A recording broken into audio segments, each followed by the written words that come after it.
గీత ఏదో మాట్లాడాలన్నా నీకు తెలీదా? చెప్పకుండా నీకు తెలియదు అంటుందేంటబ్బా? నువ్వు చెప్పకుండా నాకేం తెలుస్తుంది గీత? నిజంగా నీకు తెలీదా? ఇంత గట్టిగా అడుగుతుందంటే ఖచ్చితంగా లవ్ మ్యాటరే ఉంటుంది. హలో, నిన్నే అడిగేది. నిజంగా నాకేం తెలియదు గీత. నువ్వు నన్ను లవ్ చేస్తున్నావా? అదేంటి ఐ లవ్ యూ అని కదా అనాలి, మర్చిపోయిందంట. ఆనంద్, నిన్నే అడిగేది. అది లవ్ చేస్తున్నావా లేదా? లవ్ చేస్తున్నావా అంటే ఏమో. Say yes or no. నువ్వు అంత సీరియస్గా అడితే ఎలా చెప్పను గీత? సరే, మామూలుగా అడుగుతున్నా అని చెప్పు. ఇప్పటికిప్పుడు అంటే సడన్గా ఎలా? ఈ దొంగ మాటలే వద్దు. స్ట్రైట్గా నువ్వేమనుకుంటున్నావు అదే చెప్పు. ఇదే మంచి ఛాన్స్. ఏదైతే అదే నిజం చెప్పేస్తా. చేస్తున్నా గీత. నాకెప్పుడు చెప్పలేదు. ఇదేంటి తెలిసి అడుగుతుందా తెలియక అడుగుతుందా? మర్చిపోయిందంటవా? నేను చాలాసార్లు చెప్పాను గీత, కానీ నువ్వే రెస్పాండ్ అవ్వలేదు. అవునా? ఎప్పుడు? ఎలా? అప్పుడు ఫస్ట్ టైం ఆ రోజు గురువారం ఎగ్జాక్ట్గా 9:45కి నువ్వు వైట్ డ్రెస్లో కాలేజ్కి వెళ్తున్నావు.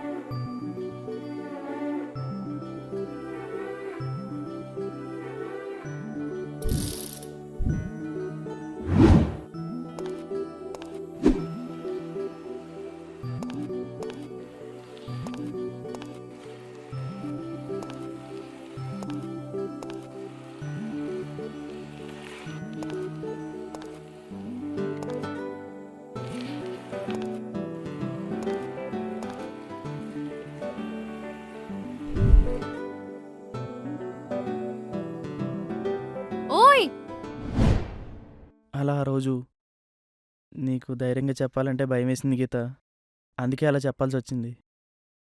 నువ్వు అలా సీరియస్గా చూడక గీత, నాకు భయం వేస్తుంది. అసలు ఆ రోజు ఏమైందో తెలుసా?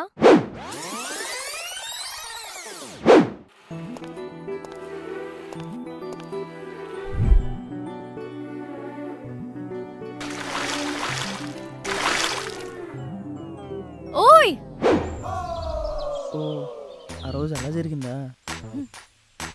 సారీ గీత, యాక్చువల్గా ఐడియా మా ఫ్రెండ్ గారిది. మాట్లాడకు. అది నా ఫేవరెట్ డ్రెస్. నీ వల్ల మొత్తం పాడైంది. ఆ రోజు నాకు వచ్చిన కోపానికి నేను చంపేయాలి. కానీ నేను ఆ తర్వాత డైరెక్ట్గానే తీసుకొచ్చి ఇచ్చా, కానీ నువ్వే పట్టించుకోలేదు. డైరెక్ట్గానా? నాకిచ్చావా? డైరెక్ట్గా అంటే మీ ఫ్రెండ్ స్వప్న ఉంది కదా, ఒక చిన్న హెల్ప్. ఏంటి? ఈ లెటర్ కొంచెం మీ ఫ్రెండ్ గీతకి ఇచ్చావా? సరే. ఆ లెటర్ చూసి రిప్లై ఇస్తావు అనుకున్నాం, కానీ నీ నుంచి ఎలాంటి రిప్లై రాలేదు గీత. ఆ లెటర్ నువ్విచ్చావా? అసలు ఆ లెటర్ నువ్వు చూడలేదా? చూశాను. అందులో మీ ఫ్రెండ్ రాసినట్టుంది. వాడు రాశాడని దీనికిలా తెలిసిందబ్బా. లేదు గీత, అది రాసింది నేనే, నువ్వు సరిగ్గా చూసుండవు. అది నా రైటింగే. అవునా? మరి ఆ లెటర్లో నీ ప్రియుడు బాలు అని రాసిందేంటి? వాడి పేరు రాశాడా? యాక్చువల్గా రాసింది వాడే, కానీ ఫీలింగ్స్ మాత్రం నావి గీత. సిగ్గు లేదు? కనీసం లవ్ లెటర్ రాయడం కూడా రాదా? గీత, అది యాక్చువల్లీ... మాట్లాడకు. అసలు ఈ విషయం అడుగుదామనొస్తే ఓయ్ ఓయ్ ఓయ్ ఓ మిస్టర్, నిన్నే. అలా 2-3 టైమ్స్ ఆ విషయం గురించి మాట్లాడదామని పిలిస్తే చూసి చూడనట్టు వెళ్ళిపోయావు. ఓ, నువ్వు అందుకు పిలిచావా? హా, మరి ఇంకెందుకు అనుకున్నావు? యాక్చువల్గా మా ఫ్రెండ్ బాలుగాడు ఏమన్నాడంటే... ఏమన్నాడు? రే, మనం ఒకసారి అమ్మాయికి లెటర్ ఇచ్చాక లేదా ప్రపోజ్ చేశాక రిప్లై కోసం ఎదురు చూస్తాం. మనం అంతలా ఎదురు చూస్తే తీరా వాళ్ళేమంటారు? నచ్చితే ఎస్ అంటారు, లేదా నో అంటారు.